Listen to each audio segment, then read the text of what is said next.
Hello everyone, welcome back GKGS online practice hub. इस video में हम जनरल स्टडीज यानी समान अध्ययन के इंपॉर्टेंट क्वेश्चंस को कवर करने वाले हैं। ये क्वेश्चंस आपकी सभी प्रतियोगी परीक्षाओं के लिए हेल्पफुल होंगे, तो बने रहिएगा हमारे साथ कंप्लीट वीडियो तक। यदि वीडियो आपको पसंद आता है तो वीडियो को लाइक, सब्सक्राइब, फ्रेंडों में शेयर जरूर करें। चलिए हम क्वेश्चन स्टार्ट करते हैं। पहला क्वेश्चन है, वस्तु एवं सेवा कर यानी जीएसटी परिषद बैठक की अध्यक्षता कौन करता है? ऑप्शन है ए आरबीआई गवर्नर, बी केंद्रीय वित्त मंत्री, सी केंद्रीय प्रत्यक्ष कर बोर्ड के अध्यक्ष, डी प्रधानमंत्री। इन क्वेश्चंस का आंसर कमेंट बॉक्स में आप भी दीजिए। राइट विकल्प होगा ऑप्शन बी केंद्रीय वित्त मंत्री। जीएसटी एक प्रकार का अप्रत्यक्ष कर है।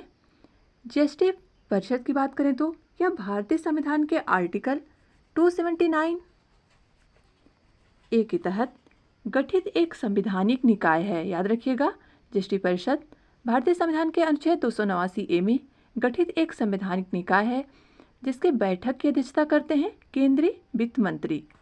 चलते हैं नेक्स्ट क्वेश्चन पर। अगला क्वेश्चन है, न्यू डेवलपमेंट बैंक की स्थापना किस वर्ष हुई थी? इस क्वेश्चन के ऑप्शन है ए 2014, बी 2015, सी 2016, डी 2013। इस क्वेश्चन का सही विकल्प होगा ऑप्शन बी 2015 में न्यू डेवलप बैंक की स्थापना हुई थी। न्यू डेवलपमेंट बैंक को ब्रिक्स बैंक के रूप में जाना जाता है और इसका जो मुख्यालय है शंघाई, चीन में। वर्तमान में अगर इसके हम डायरेक्टर की बात करें तो वर्तमान में इसके अध्यक्ष हैं मार्कोस पैरदो। याद रखिएगा, ब्रिक्स बैंक को न्यू डेवलप बैंक के नाम से जानते हैं। इसकी स्थापना 2015 में हुई थी। इसका मुख्यालय शंघाई, चीन में है। वर्तमान में इसके अध्यक्ष हैं मार्कोस पैरदो। चलते हैं नेक्स्ट क्वेश्चन पर। अगला क्वेश्चन है, इंटेलिजेंस ब्यूरो निम्नलिखित में से किस मंत्रालय के अंतर्गत कार्य करता है? इस क्वेश्चन के ऑप्शंस हैं रक्षा मंत्रालय, बी गृह मंत्रालय, सी सूचना एवं प्रसारण मंत्रालय, डी उपयुक्त में से कोई नहीं। सही विकल्प हो जाएगा ऑप्शन बी गृह मंत्रालय, यानी इंटेलिजेंस ब्यूरो गृह मंत्रालय के अधीन कार्य करता है। इसकी स्थापना 1887 में की गई थी। वर्तमान में इंटेलिजेंस ब्यूरो के जो डायरेक्टर हैं वो हैं अरविंद कुमार। अरविंद कुमार वर्तमान में अध्यक्ष हैं इंटेलिजेंस ब्यूरो के और यह गृह मंत्रालय के अधीन कार्य करता है और इसकी स्थापना 1887 में हुई थी। ये सारे फैक्ट्स आपके लिए इंपॉर्टेंट हैं। अगला क्वेश्चन है, मनुष्यों में मंकी पॉक्स का पहला मामला कहाँ दर्ज किया गया था? ऑप्शन है ए कांगो लोकतांत्रिक गणराज्य, बी नाइजीरिया, सी नाइजर, डी केन्या। इस क्वेश्चन का राइट विकल्प होगा ऑप्शन ए कांगो लोकतांत्रिक गणराज्य। मानव में इसका पहला केस 1970 कांगो लोकतांत्रिक गणराज्य में दर्ज किया गया था। चलते हैं नेक्स्ट क्वेश्चन पर। प्रधानमंत्री की आर्थिक सलाहकार परिषद है। इस क्वेश्चन के ऑप्शंस हैं ए संवैधानिक निकाय, बी नियामक प्राधिकरण, सी संवैधानिक निकाय, डी उपयुक्त में से कोई नहीं। प्रधानमंत्री की आर्थिक सलाहकार परिषद की बात करें, यह एक प्रकार का गैर सांवैधिक स्वतंत्र निकाय है। तो यानी हमारा राइट विकल्प होगा ऑप्शन डी, क्योंकि प्रधानमंत्री के आर्थिक सलाहकार कौन होते हैं? यह एक गैर सांवैधिक स्वतंत्र निकाय होता है। याद रखिएगा, इसलिए हमारा राइट विकल्प होगा option D. Next question, Akhil Bharatiya football महासंघ AIFF की स्थापना कब हुई थी? इस क्वेश्चन के ऑप्शंस हैं ए 1937, बी 1938, सी 1935, डी 1936। राइट विकल्प होगा ऑप्शन ए 1937 में। अखिल भारतीय फुटबॉल महासंघ की स्थापना 1937 23 जून को होती है और इसका जो हेडक्वार्टर यानी मुख्यालय है वो दिल्ली में है। और ये किस मंत्रालय के अधीन कार्य करता है ये भी पूछा जा सकता है। ये सबसे ज़्यादा इम्पोर्टेंट है कि कौन से मतलब संघ या संस्थाएं किसके अधीन कार्य करती हैं। तो ये युवा मंत्रालय के अधीन कार्य करता है। याद रखिएगा, युवा मंत्रालय के अधीन।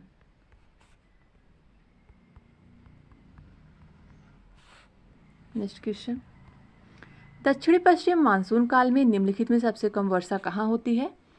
ऑप्शंस हैं ए मंगलौर, बी चेन्नई, सी दिल्ली, डी कोलकाता। इस क्वेश्चन का राइट विकल्प है ऑप्शन बी चेन्नई। दक्षिणी पश्चिम मानसून सर्वप्रथम केरल में आता है और भारत में सर्वाधिक वर्षा दक्षिणी पश्चिमी मानसून के कारण ही होती है। और इससे अगर सबसे कम वर्षा की बात करें तो चेन्नई में होती है। राइट विकल्प ऑप्शन बी। नेक्स्ट क्वेश्चन, किस अधिनियम के तहत राज्य खाद्य आयोग के गठन का प्रावधान किया गया था? इस क्वेश्चन का राइट विकल्प होगा ऑप्शन ए। 10 दिसंबर 2013 को राष्ट्रीय खाद्य सुरक्षा अधिनियम की गठन किया गया था। चलते हैं नेक्स्ट क्वेश्चन पर। सुंडा जल संधि अलग करती है? राइट विकल्प होगा ऑप्शन ए जावा और सुमात्रा को। नेक्स्ट क्वेश्चन, निम्नलिखित में से कौन सा देश क्वाड समूह में शामिल नहीं है? ऑप्शंस है A America, B Bharat, C Canada, D Australia. इस क्वेश्चन का सही विकल्प होगा ऑप्शन सी कनाडा। क्वाड का पूर्ण रूप होता है क्वाड्रिलेटरल सिक्योरिटी डायलॉग। क्वाड में कुल 4 देश शामिल हैं, अमेरिका, भारत, ऑस्ट्रेलिया, जापान। और क्वाड समूह का जो उद्देश्य है हिंद प्रशांत महासागर को सुरक्षा एवं उसका विकास करना, इसका मुख्य उद्देश्य है। और इसमें कुल 4 देश शामिल हैं, जिसमें अमेरिका, भारत, ऑस्ट्रेलिया और जापान है। कनाडा क्वाड समूह का सदस्य नहीं है। चलते हैं अगले क्वेश्चन पर। भारतीय रिजर्व बैंक यानी आरबीआई के संदर्भ में निम्नलिखित में से कौन सा कथन असत्य है? ऑप्शन देख लेते हैं। इसकी स्थापना 1 अप्रैल 1935 को हुई थी, ये तो राइट है, हमें असत्य बताना है। भारत की मौद्रिक नीति समिति द्वारा बनाई जाती है, बिल्कुल सही। बैंकों के राष्ट्रीयकरण के समय एल के झा आरबीआई के गवर्नर थे। जब 1969 में बैंकों का राष्ट्रीयकरण हुआ था, 14 बैंकों का पहली बार, उस समय एल के झा आरबीआई के गवर्नर थे, ये भी सही है। अगला देखते हैं। भारत में आर्थिक सर्वेक्षण आरबीआई द्वारा जारी किया जाता है, ये कथन असत्य है, क्योंकि भारत में जो आर्थिक सर्वेक्षण है वो वित्त मंत्रालय द्वारा जारी किया जाता है, आरबीआई के द्वारा नहीं। अन्य ऑप्शन सही है, इसलिए हमारा सही विकल्प हुआ ऑप्शन डी। चलते हैं नेक्स्ट क्वेश्चन पर। निम्नलिखित में से कौन से पोषक तत्व फोर्टिफाइड चावल में शामिल होते हैं? Options A vitamin A, B vitamin 1, C vitamin 12, D उपयुक्त सभी। राइट विकल्प होगा ऑप्शन डी उपयुक्त सभी।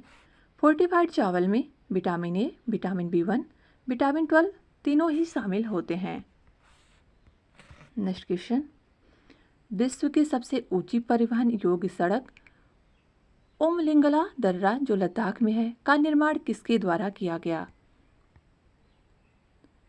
इस क्वेश्चन का सही विकल्प होगा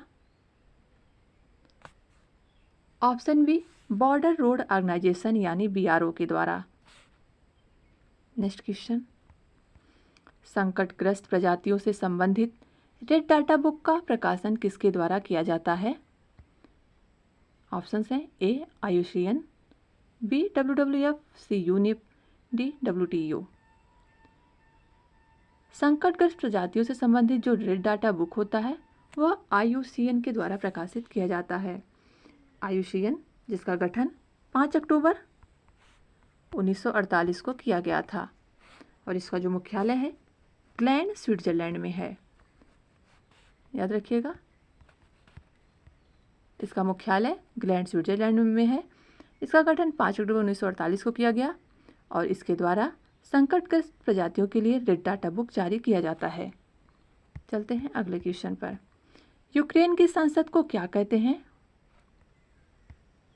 ऑप्शंस हैं A Verkhovna Rada, B national assembly, C grand national assembly, D federal assembly. Ukraine की संसद को कहते हैं, ऑप्शन ए राइट होगा वर्खोवाना राडा। यूक्रेन से रिलेटेड एक क्वेश्चन आपको याद रखना होगा, ऑपरेशन गंगा, अभी UPPSC के एग्जाम में पूछा गया था ये क्वेश्चन। ऑपरेशन गंगा का संबंध यूक्रेन में जो भारतीय फंसे थे उनको वापस लाने के लिए ऑपरेशन गंगा अभियान चलाया गया था, याद रखिएगा। चलते हैं नेक्स्ट क्वेश्चन। विश्व स्वास्थ्य संगठन यानी वर्ल्ड हेल्थ ऑर्गेनाइजेशन के संबंध में निम्नलिखित कथनों पर विचार कीजिए। पहला है, इसकी स्थापना 1948 में हुई थी। इसका मुख्यालय न्यूयॉर्क में है। ये गलत है क्योंकि इसका मुख्यालय जिनेवा स्विट्जरलैंड में है। इसकी अध्यक्ष बनने वाली भारत की पहली महिला विजयलक्ष्मी पंडित थी। यह भी गलत है क्योंकि इसकी अध्यक्ष बनने वाली भारत की पहली महिला अमृता कौर थी। इस प्रकार हमारा राइट आंसर हो जाएगा ऑप्शन ए, केवल एक सही है। विश्व स्वास्थ्य संगठन की स्थापना 1948 में हुई थी। इसका मुख्यालय जेनेवा स्विट्जरलैंड में है। चलते हैं अगले क्वेश्चन पर। निम्नलिखित कथनों में से कौन सा कथन असत्य है? पहले तो हम इसको अंडरलाइन कर लेते हैं। असत्य पूछा है।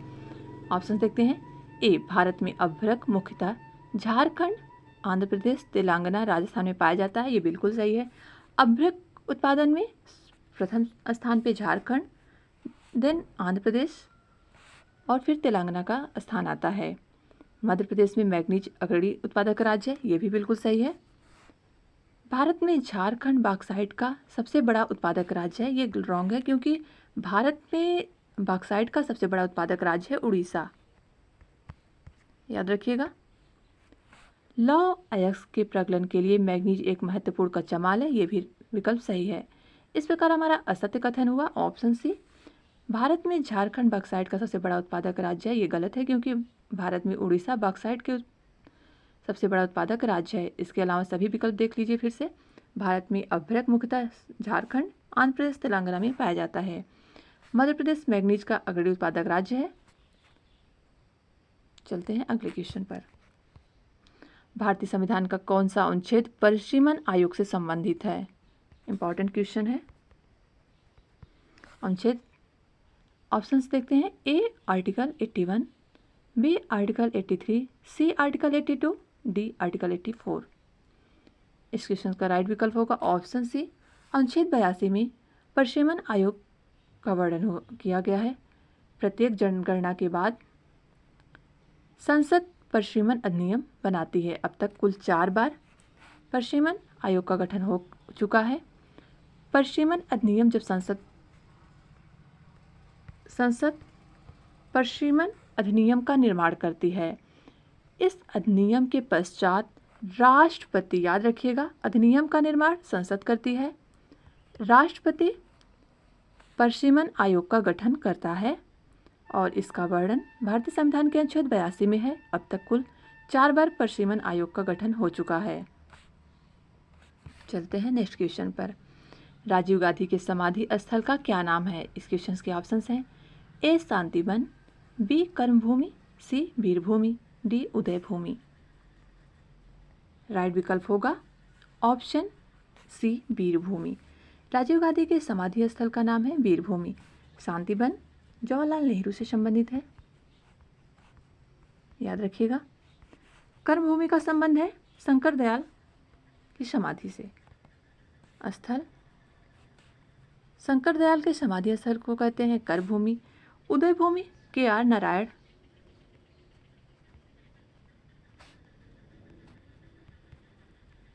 याद रखिएगा।